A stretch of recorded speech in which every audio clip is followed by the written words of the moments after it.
Hey, everybody. Welcome to today's episode of The Suspense is Killing Me. I am fortunate to have the one and only Angela Sylvaine with me. Hello, Angela. How are you? Hi, I'm great. How are you? Thanks for having me. Awesome. Awesome. It is not every day you get to talk to a cheerful goth. So, That's right. That's true. The two don't always go hand in hand. yeah. And I think we're going to have to start with that in just a moment. I'm going to have you explain where you got the tag cheerful goth from. Okay. But before we do that, I did want people to understand that you made your time available to do this episode literally like on the heels of the launch of Frostbite, which is a very busy time for you. So thank you so That's much for being willing to be here. I know that getting time on your calendar right now is not easy, and I really appreciate you coming on the show. I appreciate you having me. Thank you so much. The timing's great. As Okay. you know, when you're putting out a book, you want a lot of people to hear about it. So it's perfect. Yes.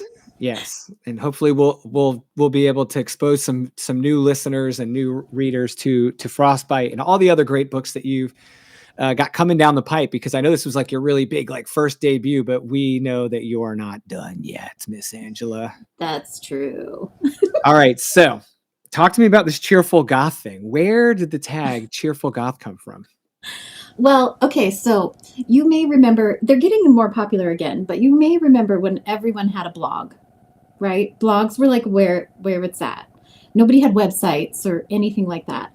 And so way back when I had thought about starting a blog and I wasn't sure what to call it. So after I gave it some thought, what the name I came up with was the Cheerful Goth. That was going to be the name of my blog. And really it was just because it kind of encompasses who I am. I love dark and spooky things. I mostly wear black. I love horror and dark music and all of those things, but I'm extremely chipper. So, like, it's part of my personality that I can't quiet and doesn't, like I said, always go hand in hand with the dark and spooky things. So, that's where it came from. It was just kind of a natural description of who I am. And now I sort of embrace it like a brand. So, now I've got a logo and that's what my newsletter is called. So, I've repurposed it from what was going to be a blog to more of a brand of what I'm all about. Well, I think you're knocking it out of the park because it's very distinct. It's memorable. It's real. It's true. You Yeah. know, when people meet you, they're like, "Yeah, I get it." It's Hmm. very fitting.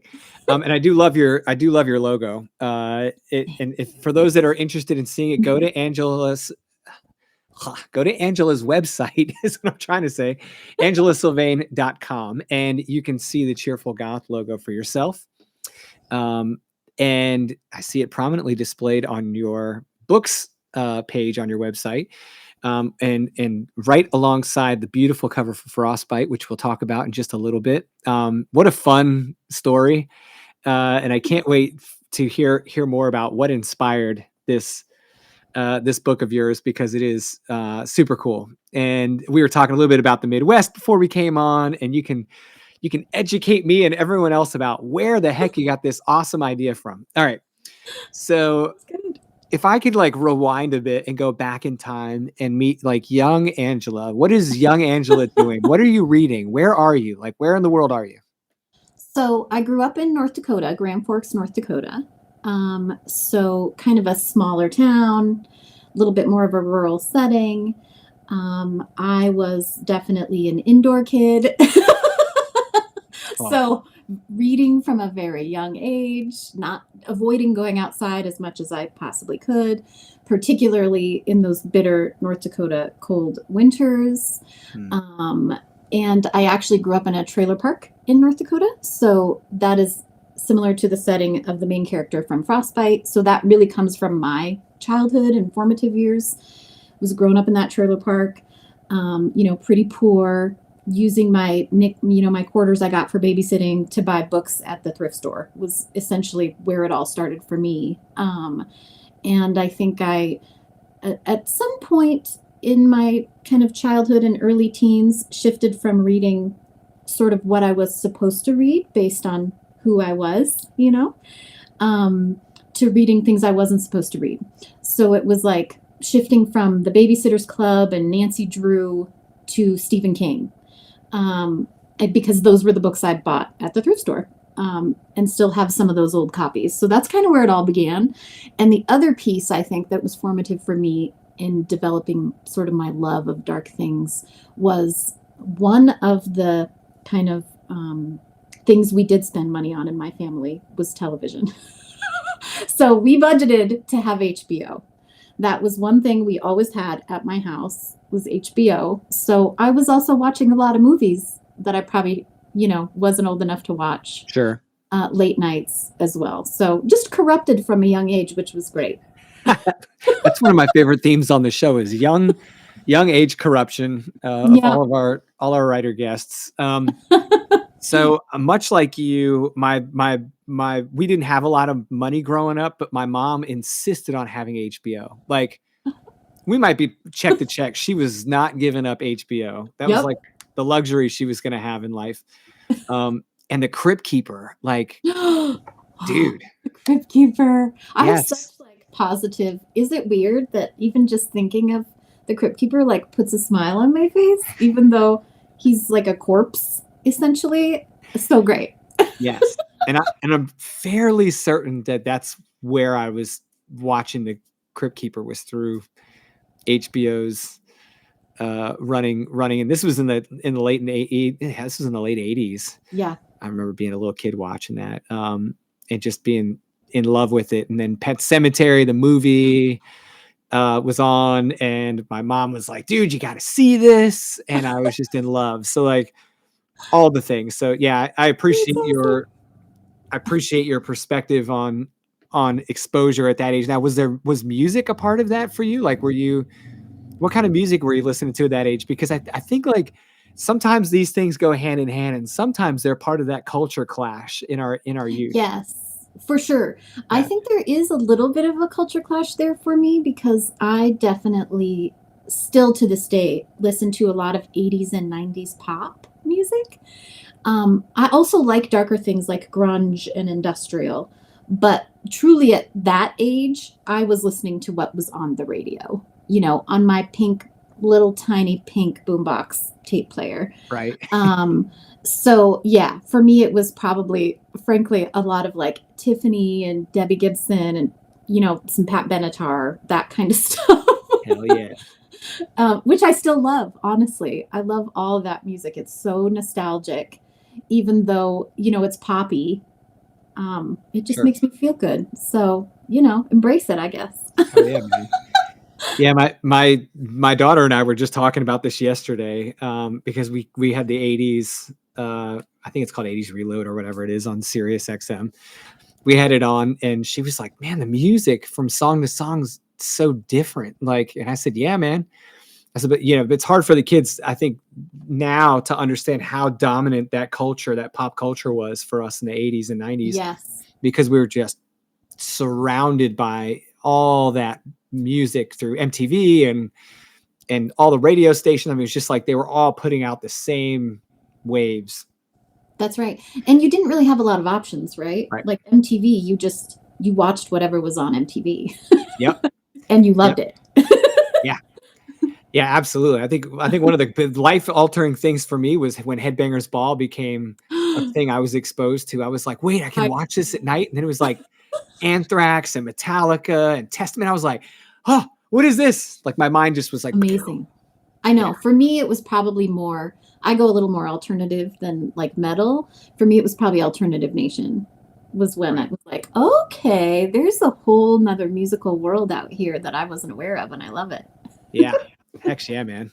Dude, I was just telling my oldest son about when I bought the Nirvana Nevermind CD.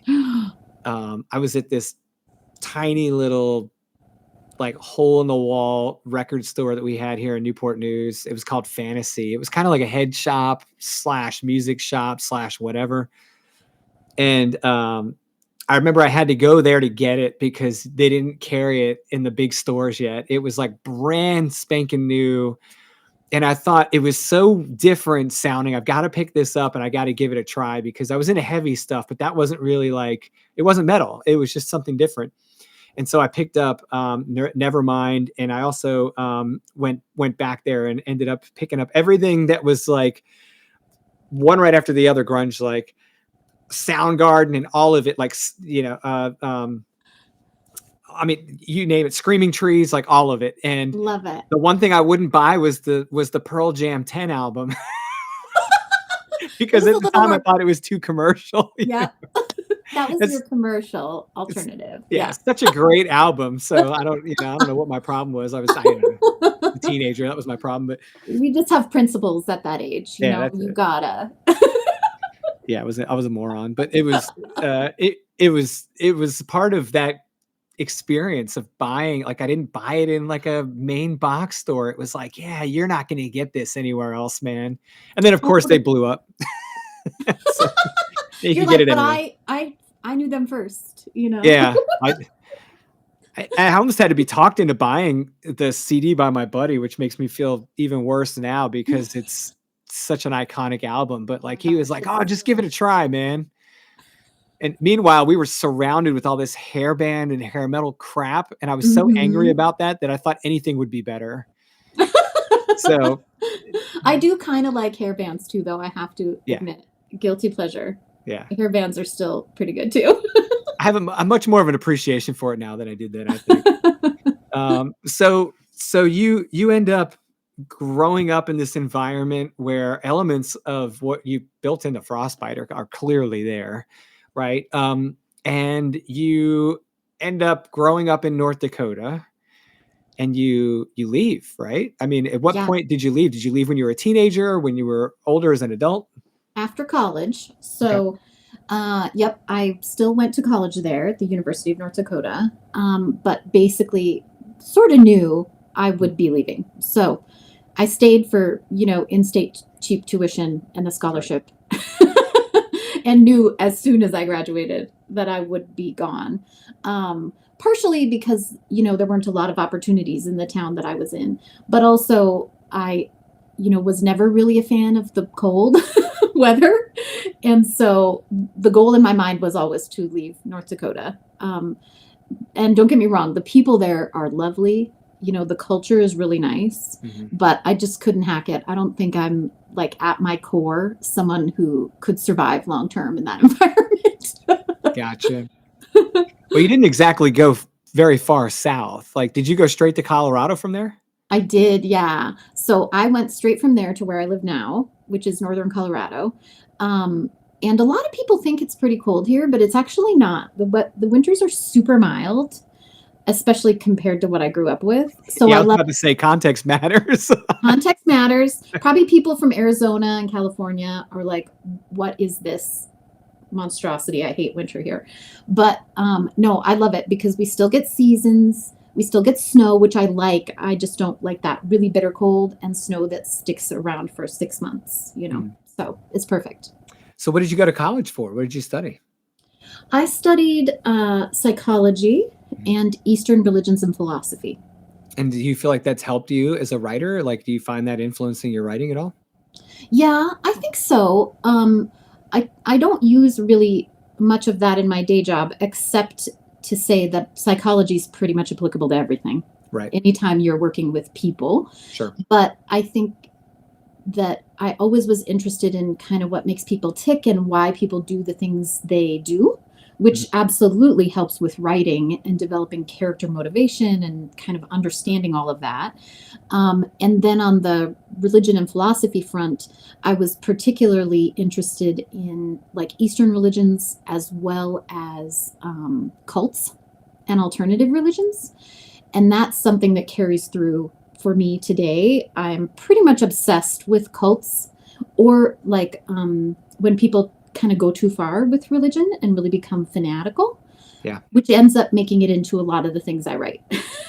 I write about cults and religious fanaticism quite a bit. It always finds a way to like sneak in because I find it really fascinating that, really good, reasonable people can do some pretty crazy things in the name of their beliefs.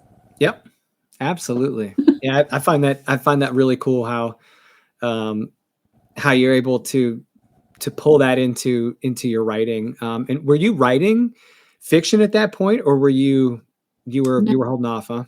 I always was like a really big reader. from when I was a kid, like I said. But to be honest, it like never crossed my mind I could write. Like no one in school was encouraging me to write creatively. Mm. I always only wrote academically, right, for papers in college, and I was always pretty good at that. But it wasn't until I was in my 30s that I actually had a coworker who was a writer and worked part time so that she could have health insurance. There you go.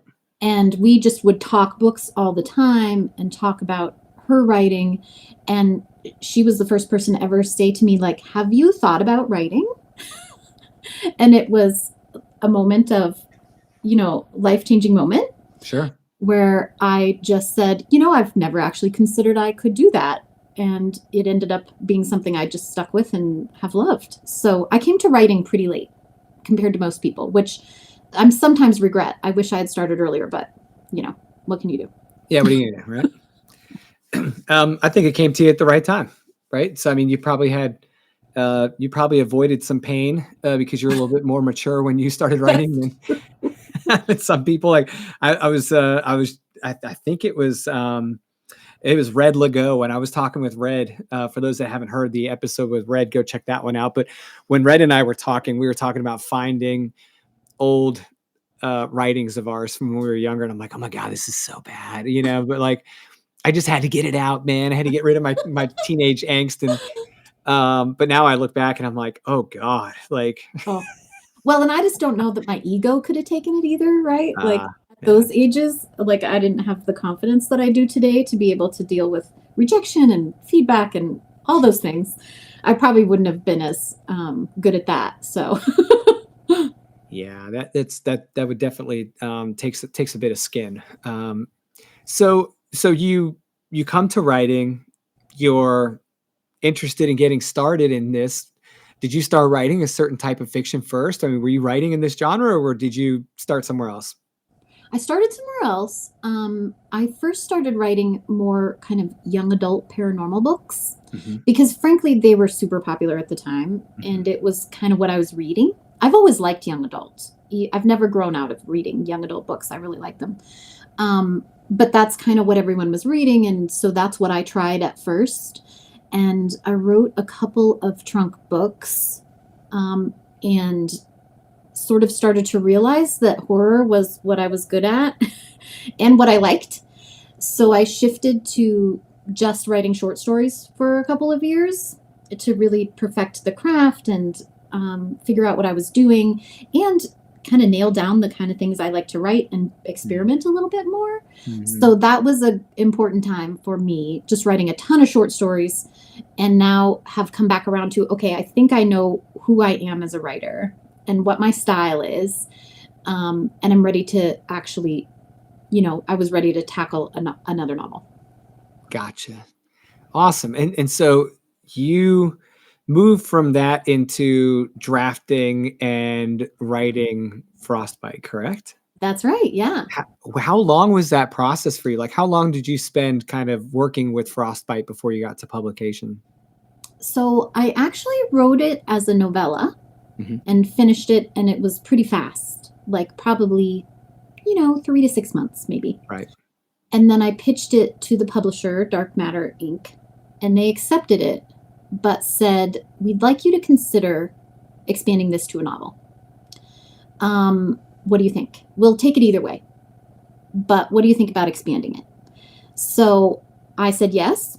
And then there was about another, 6 months of, okay, now I need to replot this and figure out how it's going to work as a novel and increase the scale and all of that stuff before it was actually done into a novel draft. So Oh, kind of a couple iterations, but yes, that's fascinating. So it started out as a novella, and like, oh, so now I got to ask a nerd writer question. Sorry, guys, if you're not into this, but how much did your word count grow? Did you start like around 20,000 and you ended up at yeah, 70 it was or probably just over 20, that maybe like 23 or something. And now it's over 80. there you go. Mm-hmm. Awesome. So you might find this interesting. We talked briefly offline about there's an Air Force base by where I grew up. The original climax of the novella was at the Grand Forks Air Force Base, Oh. which completely changed. It did not make it into the book. it wasn't large enough in scale to be the climax of the book. So, yeah, there you go. See that little insider not see, look, man, I had no idea. Very cool, and I ask about the word count for a couple of reasons. One, for those that are writing and inspired by your story to write and continue writing and pitching and all the things. You know, just because we plan on something to be one way and we write to a certain target or we end up around a certain piece of work, it doesn't necessarily mean that that's a done deal yet, right? And when you talk about like going from a novella to a novel, that can mean several different things. I mean, basically, it could be anything north of 50,000 words. Yep, So it could be triple, quadruple, whatever. And so you ended up with about four times the book. That's that's quite a true. bit of growth. Yeah, it was pretty. I would say it was easier than I thought it was going to be. Mhm. But I think it was partially because I had already kind of like built a whole town, a whole fake town, and the characters stayed the same for the most part. I added a few people, but that helped a lot to have a kind of framework to Right. start from. So frankly, easier than I thought it was going to be. Well, so that's cool. So I mean, then how long did it take for you to go from novel to or novella to novel? I think it was probably about 6 months. Okay. And then obviously there was, beta reading and developmental edits and Right. some revision. But yeah, I think it was probably another 6 months to expand it. Very cool. Okay, so I mean, hey, look, I think the cat's out of the bag at this point. We got to ask you to explain a little bit about Okay. the plot in the book because we've talked about its structure and how it kind of got to where it is. But can you tell us a little bit about the story? Of course, we don't want to give away any huge spoilers, guys, because you You may got not have picked this thing up yet. It's still very new. Yeah. Um, It's but yeah, talk to me about the town of Demise, North Dakota.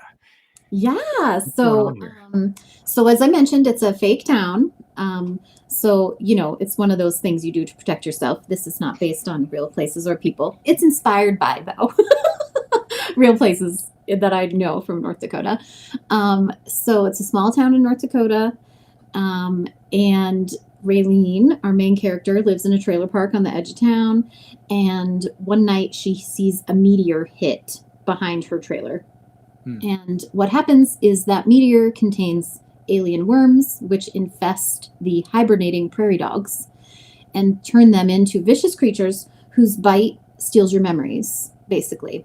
Oh, And Raylene and her best friend have to basically find a way to save their town. The town ends up being under like a military quarantine, and nobody else really has figured out what's causing this or what's happening, and they're the only ones that can save the town. But they have to do that while dealing with their own personal issues, including Raylene caring for her mother who has dementia, and also they're fighting off a doomsday cult because reference to me including cults and everything, there is basically a doomsday cult in this that thinks the meteor landing is a sign of the apocalypse, which they want to bring along. nice. Hmm. Nice. Where did you get the name Raylene from? Actually, that is based on a friend, but I Okay. have her permission. She was my best friend growing up in the trailer park. So she lived down the street from me. And the character of Raylene isn't really like her, but I kind of use that name as an homage to her being my childhood friend. I always thought it was a cool name. Yeah, that is cool. It was very original. That's why I was curious. I don't normally ask about character names, but that was the first time I'd read that name. Very cool. Great. Yeah. Maybe it's just, because we all kind of grow up in our little bubbles. So it just wasn't in my bubble. Yeah. So that's really cool. It's that you were able to kind of pull your best friend into the story. Hmm. Did Raylene become partial to how you were treating the character after that? Not yet. She hasn't actually read the book yet. What? We sort of have grown apart. We were childhood friends, but now we all kind of go our own way, right? And I still owe her a copy of the book. So I have it on my list to mail one out to her actually this week. So then we'll see what she thinks, I guess. Hopefully she's cool with what I did. I'm sure she'll love it. So where did you get the inspiration for this idea? Like what inspired you to whip this up? Because you've got a couple like things in there that, Yeah. we've got things coming from outer space. We've got infestations of like ground animals. We've got cultists. We've got all kinds of crazy stuff. Where did this come from? Well, it started as just the idea that I wanted to write something that was on Earth science fiction. So I don't typically write a lot of science fiction. It's just not my strength. But when I do write things, I want them to be like near future on Earth. I don't do stuff with ships or planets or anything like that. So that's kind of where I started from, was what would that look like for me Hmm. if I were to do kind of a science fiction story. And I've always loved movies like Slither, Critters.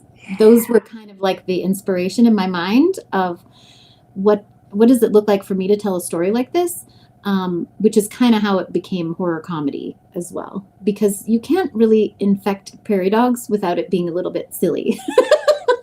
Yeah, I You've got I these like agree. tiny vicious creatures running around, but they're so cute. That's good.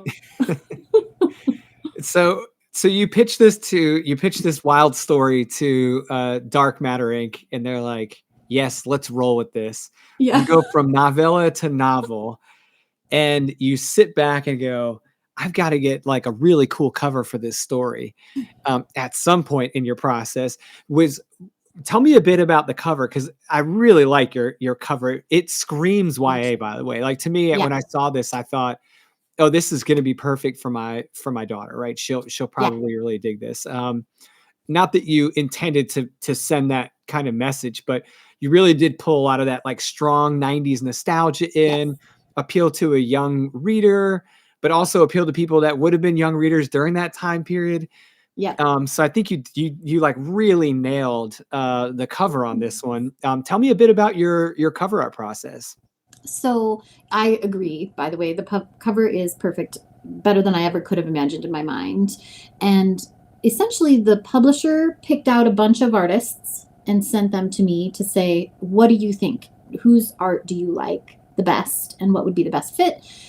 And we ended up deciding on Eric Habeller, who did the cover.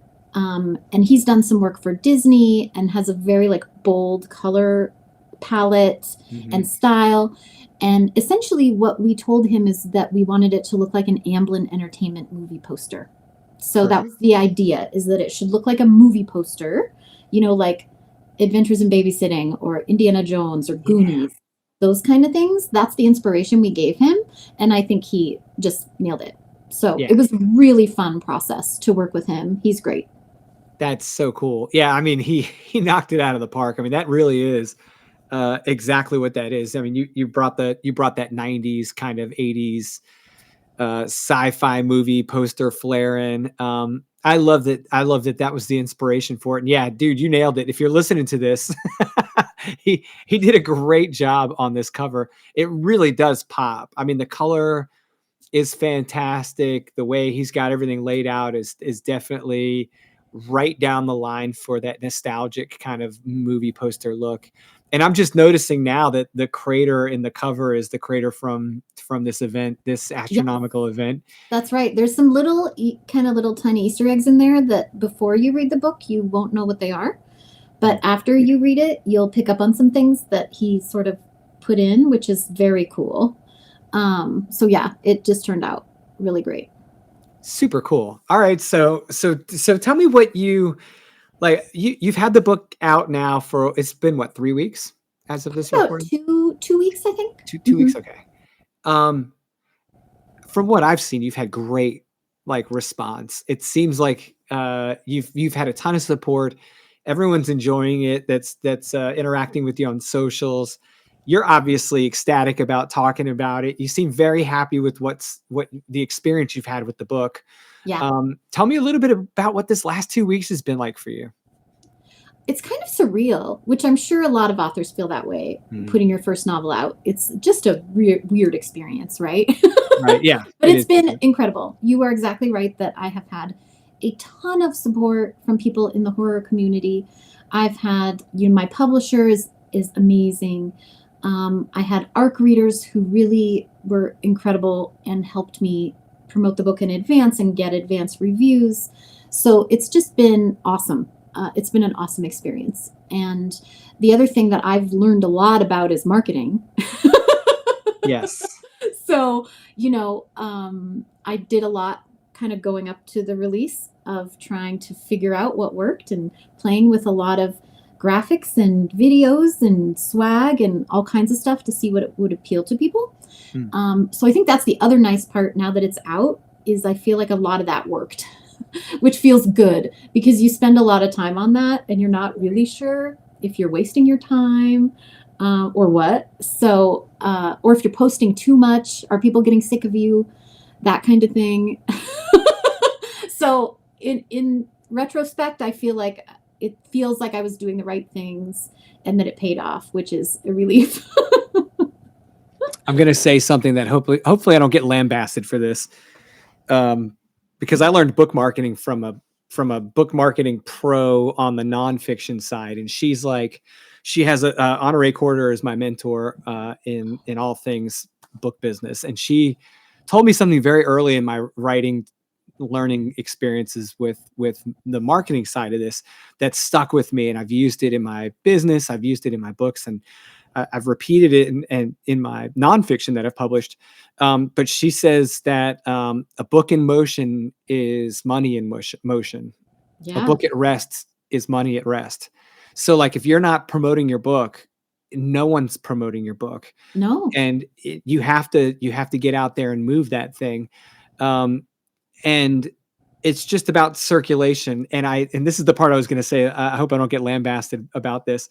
My When I think about marketing a book, I set the standard at Clay Chapman Yeah. because he is so damn active and good Agreed. at Yes. what he's doing. And I'm like, man, the second I'm like, gosh, I need to do this or do that, I think, yeah, Clay's 2 steps ahead of me right now. Mhm. You're exactly right.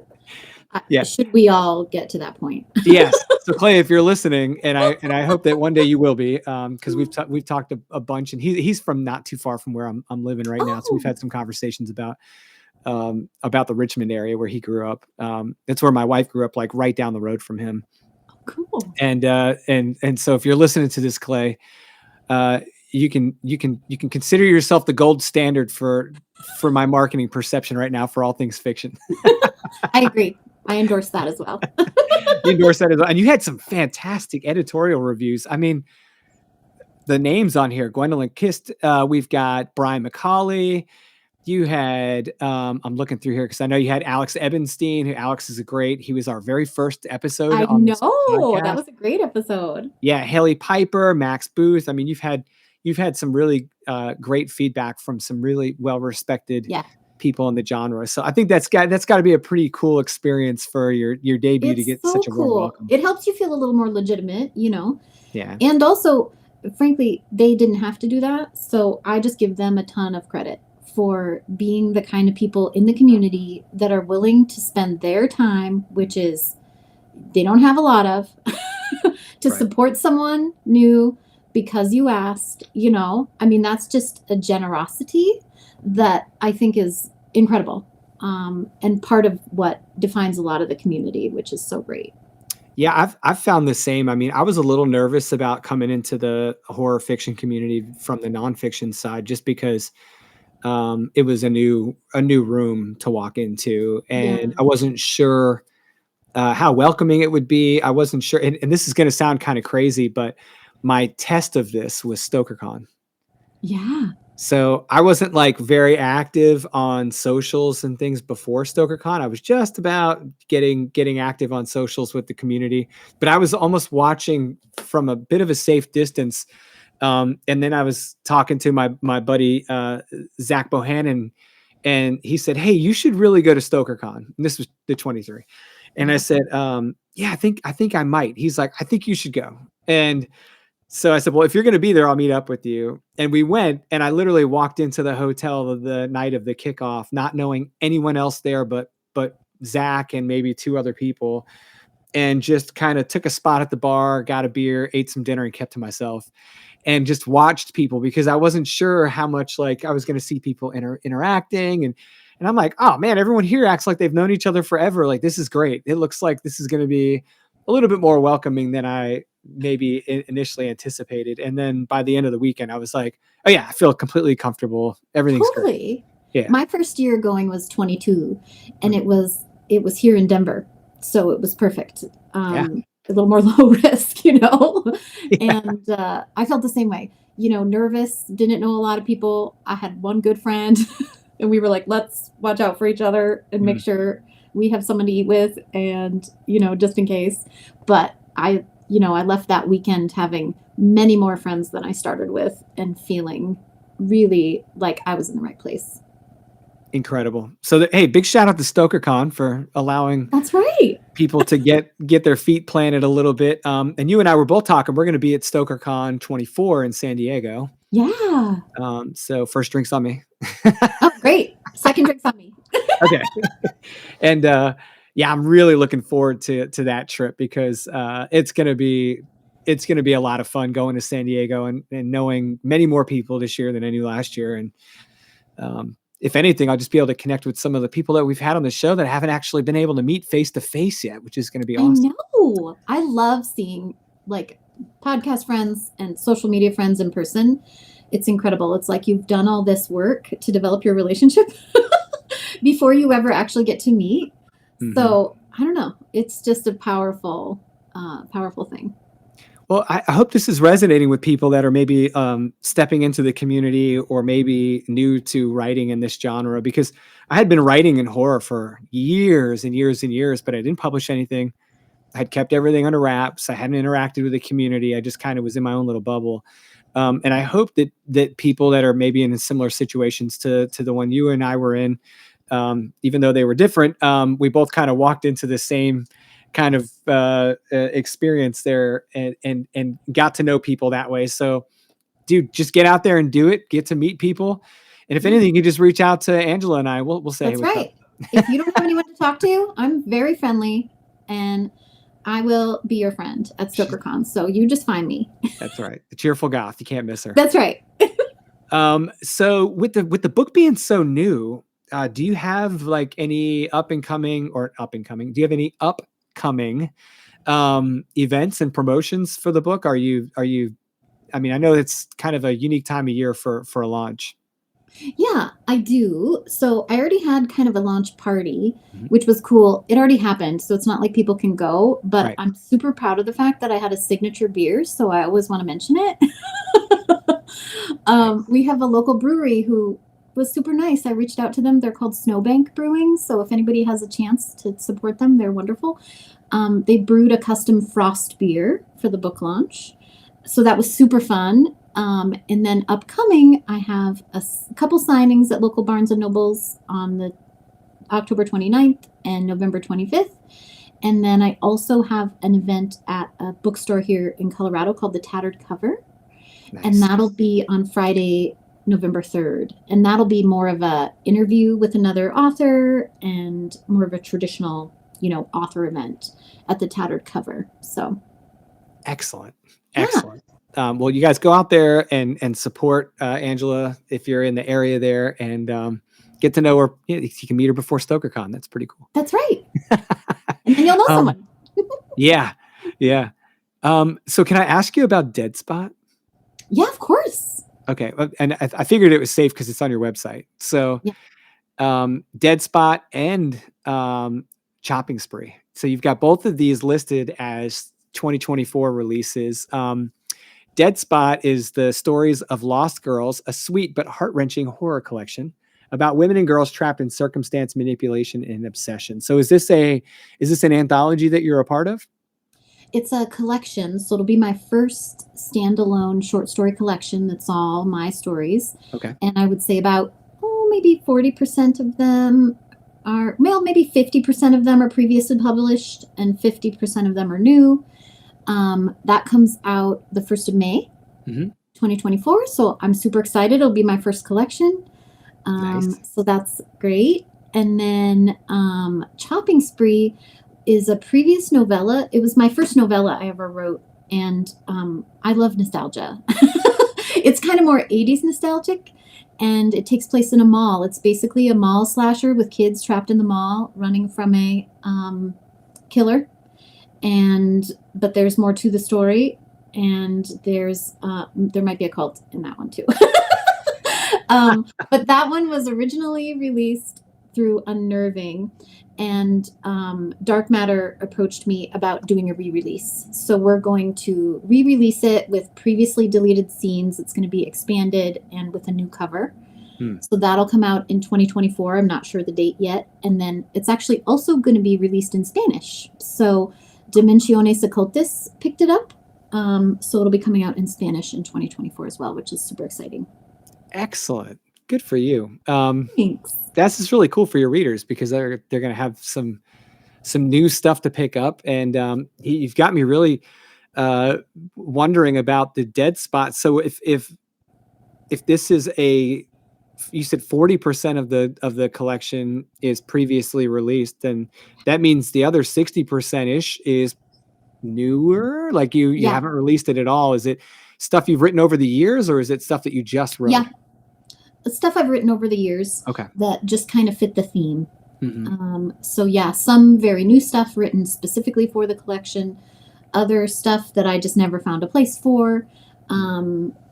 But yeah, I'm excited to see what people think. It's going to be a wide variety of kind of types of stories, paranormal or not, psychological, ghosts, all kinds of stuff. So hopefully people like it. But it is kind of sweet but sad. So if people read Frostbite, just know it's not the same. There's no comedy in this one? There's a little bit of, kind of a laugh that runs through a lot of what I write, but it's definitely not comedic. It's a little more sad vibe. So. Well, and so what inspired that continuity of theme through all those short pieces of work? I mean, obviously, if you're going back to those themes over and over again in that type of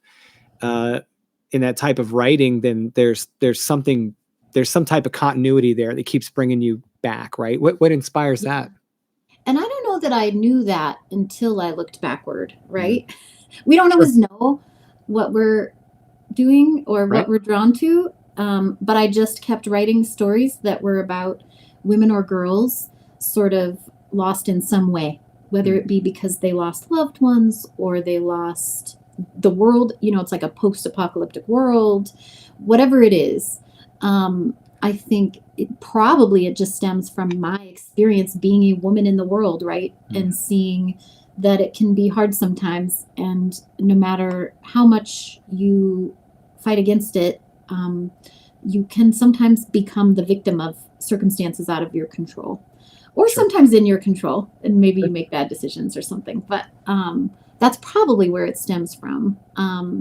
And yeah, so I think I just looked back and was like, yeah, these stories all kind of go together. They're girls and women lost in different ways for different reasons. Excellent. That'll be May 1st, so you guys got to check that out. This is probably way earlier for me to ask this. They're going to do a pre-order on those? You think? Yeah, we should be doing a pre-order. Mm-hmm. So it'll probably come out, I would think like 3 months before or something, roughly, a couple months before. So, yeah. Okay. Yeah, so keep your eyes peeled right around February, guys, for pre-orders for The Dead Spot, Stories of Lost Girls. I'm really excited about that. That one's going to be really good. I mean, I hate to sound so dark, but those fall kind of a little bit more like on my side of the reading spectrum and the stuff I'm writing. I have no doubt that I could have fun writing almost any subgenre of horror. I just love all of it so much. But there's just something about the deep pulling themes that just keep dragging me under. And I love being able to read the same from others. So I appreciate you putting that collection out. And I'm going to probably have to have it. Can my 13-year-old daughter read it? Maybe. I'll have to look back at the stories and make sure. No pressure. I usually say like 15 and up because I don't do extreme or splatter or any of that. Is not really my style. So most of the time 15 and up is plenty safe. And I do write a lot of young adult short stories because where the protagonists are teens. So I bet a lot of it would actually be just fine for her. There might just be a few I'd be like, maybe just wait like a couple years. She's a huge horror fan, and like, great. I mean, she loves Scream, and she loves all the I made her watch Pet Cemetery, the original Pet Cemetery movie with me last week, and she was like, "Gosh, that wasn't really scary. It was just sad." Oh my gosh, it's so sad. I said, "Yeah, but that's the fear, kid." So Yeah, it's like, what if this happened to you? You lose someone you really care about. What lengths are you willing to go to, that's right? right. So what inspired Chopping Spree? I mean, was it just a fun idea that popped up and you're like, "Oh, this would be cool." Yeah, basically, I've always kind of wanted to write a slasher. I really love slashers, Hmm, but wanted to put my own twist on it. gotcha. And also, I'm just growing up in the time I did, like, I am a mall girl. I was one of those girls when I did leave the house, when I was more in my like teens, that hung out at the mall with my friends. That was what we did. So I think it just kind of made sense for me to do something that would take place in a place like that. It just resonates with me. And it was fun. I love a good kids getting chased around by a killer in a trap and they're trapped somewhere, right? Yeah, So that setting really works. But nice. plus, I got Nice. to thread in some 80s music, some of my favorite 80s music. I love putting music into books to set a time and place for nostalgia. And I did that with Chopping Spree, has its own playlist, and so does Frostbite. You are a mind reader. Literally, the next question I was gonna Yeah. ask you was there music that inspired each of these? But, like, so Yeah. with Chopping Spree, is it set okay, so that one's an '80s slasher novella. So Yeah. what are the some of the Red- songs that you have in that? Referential. It's more 80s retro. So it's Okay. like they build this mall that's an homage to the 80s Ah, gotcha. time of great malls, kind of time of like Mall of America. Mhm. And so it takes place in present time, but all of the music they play in the mall over the speakers is 80s music. And so that Nice. gave me the opportunity to put together a playlist of songs I really liked. So what's on the playlist? Can you I know I'm asking you, like, off the Yeah. top of your head. Let's see if I can remember. There's definitely Susie and the Banshees at the end. Nice. And there's Somebody's Watching Me when they're kind of running from the killer. There's also Killing Moon because the killer wears a wolf mask. And so Nice. you got to put like a moon reference. So yeah, I really like the music in there. So hopefully other people will too. Nice. Well, did you find music to be a primary inspiration for Frostbite? I mean, did you have like when you sit down to write, are you listening to music when you write? Like I have to listen to music when I write. Some people hate it. Yeah, I need music. Yeah, I always need sound, um, some kind of sound distraction, to put me in the mood. And depending on what I'm writing, I do listen to a lot of 80s music, a lot of 90s music, or sometimes, like with sadder stuff, more ambient music, Mhm. that fits the tone. But yes, I'm pretty much always listening to something and kind of using it for inspiration or just to get into the vibe of what I'm trying to write. So yeah, I definitely did that with Frostbite too. And I think as far as using the music in the book, because it's set in the 90s, it was a good way for me to just establish the time and place Mm. and try to communicate what it was like to live during that time. Kind of like we were talking about offline, I think it was. Music was super important at that time period. We didn't have as many options. Right. Um, and for me, music really was like it is connected with my memories. So when I think back to that time, I often will think of songs I was listening to, and that will anchor me in the place. So I kind of wanted to do the same thing with the book. Excellent. Did you did you fall into the same trap I do where it's like I have this same one, like I'll have like a handful of songs that just keep pulling me right back into the story. And so I like have to put that song on while I'm writing a certain scene. Totally. Or did you Yes, experience that with Frostbite? for sure. This might be nerdy. Okay, so I made a Spotify playlist more for readers, right? If Mhm. you want to go check out the Spotify playlist, you can listen to it. But also, I made my own like app playlist on my phone for myself. So I put that on while I'm writing or revising the book, because it just takes me there. And I think also gives a certain vibe of certain scenes. So, for example, there's like a big action scene where Sabotage is playing by the Beastie Boys. Yeah. And all you have to do is put that on to really get a feeling of what's happening, you know? Yes. I love this conversation. I had someone ask me, "Well, you always ask your guests about the music that you were listening to when you're writing. What were you listening to when you wrote the end of Bury the Child?" And I said, "Honestly, you're not going to know who it was." But I told them it was Leprous. They have a song called "The Sky Is Red." And I said, if you go listen to that chapter while you if you read that chapter while listening to that song, you're going to be in a different place than you probably would be if you didn't, because it's probably not the song that most people would associate with the feel of that into that chapter. But it's just got this Interesting. ominous, crazy sound to it. I'm gonna totally go listen to that. I've It's so heard good. of Leprous, but I don't know that song. So Okay. Yeah. It's called The Sky is Red. And it's a very, I mean, it's a very emotional song, and it's got a lot of build, and it's got a lot of crazy kind of rhythm to it. It's not a heavy song, but it's a deep song. And yeah, so that was my editor was actually shocked when I told him that. He's like, "You like Leprous?" I said, "I love Leprous." He goes, "Oh, dude, me too."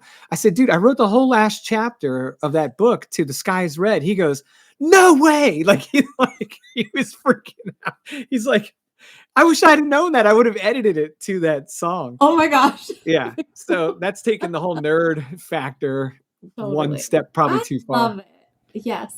And I love personally having those kind of insights about writers as well. Yeah. So, to know that, I haven't gotten a chance to read your book yet, but it's on my TBR. I totally want. Now that makes me really interested to read that scene and listen to that song. Like, I just love it. You got it. So now when eventually when it comes off the list and you get around to it, we're gonna have to exchange a quick little Okay. note about how you like listening to that song at the end. It might You got ruin it. it for you. I don't know. I won't be able to listen to it again without thinking of it, is what you're telling to me? Okay. Maybe. And the other thing is it's not like written to sync to it, you know. I think it just was one of those things where it was just on. I just had to keep going back to it. Repeat. Yeah. Yeah, I wrote the last 4 chapters of the book in one sitting in one day. Oh my Yeah, gosh. I just couldn't stop. I was just like in it. And so that song was kind of prevalent. I think I finished writing it about 1:30 in the morning, and my daughter came Wow. down and I handed it to her and said, read the last 4 chapters of this book. So my 13-year-old daughter, my 12-year-old daughter, sorry, was the first person to read Wow. the ending of the book, and she was like, "Man, this is crazy." And I was like, "All right, now do it with Leprous." How's she's that make you feel? she's like, "I don't want to hear this." Yeah. I was like, anyway. I'm picturing you being in this like fugue state, just writing with this music on repeat. It's probably not as cool as it sounds. I'm standing in front of my little MacBook in my kitchen. I literally was writing on my kitchen island. It's just where I was. But anyways, so you've got this great kind of nostalgic uh, tone to all of your fiction that's currently broadcast, with the exception of the Dead Spot. I'm assuming. Although I wouldn't be surprised there's a little bit of that in there. Um, but how do you feel about this thread running through your fiction right now? I mean, like, you're going to have a really cool kind of foundation built on this type of feel in your fiction. I know some authors that are afraid to invest in more than one project with a particular feel because they're terrified they won't be able to get away from that, or that people will be upset with them for exploring Mhm. later.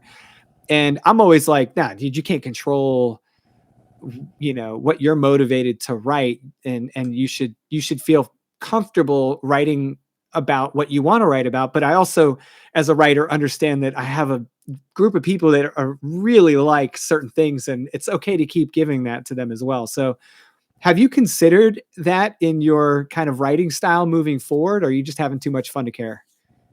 Well, probably a little both. I mean, Yeah. I definitely have considered it a little bit related to readers of Frostbite versus when I put the Dead Spot out, which is why I mentioned they're different, right? There's just a different vibe. Sure. But also, yeah, I'm kind of just having fun with it. So I think that is truly, as my writing journey has gone along, as I've accepted that I love to write young adult, which doesn't always have like a great rep. Um, I've accepted I love to write horror. Again, not everyone has a lot of respect for horror. And I like to write fun things that are nostalgic. Like, I'm at the point where I just want to embrace it. Like, I'm having fun doing it. Hopefully that means other people will have fun reading it and get something out of it. And I think honestly that for me, writing with nostalgia is perfect because it's like this veil, where things seem so fun and shiny on the surface. Mm. Like, that's kind of what I love about the 80s and 90s, is it exactly mirrored my experiences growing up, right? You have all these like neon colors and fun poppy music and new candies, and oh, is that a new flavor of Pop Tart? Like, everything is so, kind of funny and shiny. But below the surface, as is true always, there's like always dark things happening Hmm. that are hidden. And so that perfectly captures the vibe of what I'm going for, is like a fun environment you can enjoy. Oh, but wait, we snuck some real stuff in there that is kind of painful. And isn't that like what life is like? At least Sure. that's what it was for me in the 80s and 90s. Yeah. You can have both, which I think is the fun part about nostalgia, really. Excellent. I love that. Um, okay, so I'm going to put you on the spot and ask you, who are you currently reading? Who do you want other people to be aware of? Like, what is really grabbing you right now in the fiction space or nonfiction, that you really feel other people should be maybe enjoying just as much as you are? So I've talked a couple times about young adult, and I hope people. I know there's a segment of adults that don't care. They read young adult, and they have no shame. But I think more people should read it. It's super entertaining, and I think those kind of genre distinctions aren't always like relevant, right? Read a Sure. story that you like and that's fun. So a couple things I've enjoyed lately that are in the young adult space are You're Not Supposed to Die Tonight, Hmm. which is about a terror camp. So like a summer camp, but you pay to go there and be chased by a serial killer, essentially. And those exist in real life, I think. I've read some things about them. But the author basically sets it up. There's a bunch of teens working at this camp. And of course, like, real bad stuff starts to happen, even though it's supposed to be fake. So I really enjoyed that one. I thought it was a great concept and it was a fun read. Um, and then the other one I just started that I'm really liking is called Hatchet Girls Hmm. by Diana Rodriguez Wallach. And it's a modern day take on Lizzie Borden. So it's like, what if in the town where Lizzie Borden was, axe murders started happening again? Hmm. And there's kind of like some paranormal stuff involved. So both of those are great. They're super fun, kind of coming of age type books that I have loved or am loving. Excellent. Did you go to the middle grade panel at StokerCon with Darcy Coates and Ali Yes. Melanenko? And Yes. I was in the same room with you. What a great panel. Yes. Agreed. And Agreed. Robertone. I got to give Robert a Robert. He's probably Everybody listening, hates going, Robert. dude, I was the moderator. I thought that was a great panel.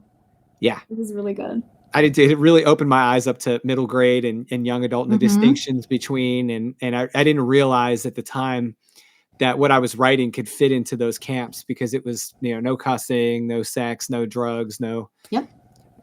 For those that are listening to me say that and you're getting upset and you're going, oh, come on, it doesn't sound like a good time anymore. Trust me, it's still a great story. Yes, that's right. And Yeah. I do cuss a little bit in mine, but my characters are a little older. But Stephen King has actually said that some of his stuff in his mind was like middle grade or young adult. He just never actually classified Mhm. it that way. Because if you look at the main characters and the stuff they were going through, it's basically coming of age stories Right. with kids and teens. So There you go. King says that we're all on it. So that's right. excellent. All right. Well, Angela, do you have anything you want to share with us that we haven't already covered? Is there, where can people find you? How do they connect with you? Where are you keeping people up to date? What's all the things? So you mentioned my website, angelasylvaine.com. Everything is on there. I have a newsletter link on there if you want to hear from me very occasionally, like every couple months, if I'm up to something. I'm on pretty much every social media under Angela Sylvaine. So find me. I'm, like I said, in person and on social media. I'm super approachable. So always looking to make new horror friends. And then lastly, kind of what I would leave you with is just a little semi-announcement not many people know about, is that Frostbite is actually going to be a 3-book series. So there will be more in Demise coming in probably 2025. The next book will come out. So I did not know that. Yeah, very exciting. Yes. You heard it here first, folks. That's right. It's been I've made like baby announcements about it. Honestly, the reason I haven't made a bigger deal about it is because I haven't actually written the books yet. So the more I say it out loud, it's like, okay, well, now you actually have to manifest this happening. You're probably a little bit more responsible than I am, because when I was getting ready to put the novel out for my book series, I'm like, there's going to be 3 novels right behind it. And everyone's like, oh, great. And then I'm like, I got to go write those. Yeah, I mean, but maybe sometimes by saying it out loud, we're manifesting it to actually happen as well. Right. Now we are committed. A little accountability. I love it. Right. All right. Well, Angela, thank you so much for joining me, and for sharing your upbringing, your fiction, your perspectives on YA and all the things. I mean, this was really great. I absolutely had a blast catching up with you, and it was so nice to talk outside of social media for the very, very first time with you. Now I know exactly who I'm hunting down at StokerCon in San Diego. So keep your eyes peeled. You better do it. It was my pleasure, by the way. I really appreciate you having me on. It was so much fun. Anytime. You're welcome back anytime. So guys, go out there, connect with Angela. She's on all the channels, like she said. And I'm going to jump right on your email list here as soon as we're off the line. You guys should do the same thing, even if it's only every couple months. I'm down for that. That sounds like a lot of fun. Thanks. That's better than every day, by the way. And make sure you guys go pick up a copy of Frostbite, because it is a really, really fun book. I haven't shared this yet. I am part of the way through the book. Okay. Yes, that's why I was like, please don't give any spoilers, because I'm right in the middle of it. So, and you guys go pick up your own copy. You can get it on Amazon, Barnes and Noble. You can get it directly from Dark Matter Inc., or you can check out all the reviews that are flooding her account on Goodreads as we speak. Angela, thank you so much, guys. We'll see you in the next episode. And keep it frosty between now and then, because we got 3 more books coming up. 3.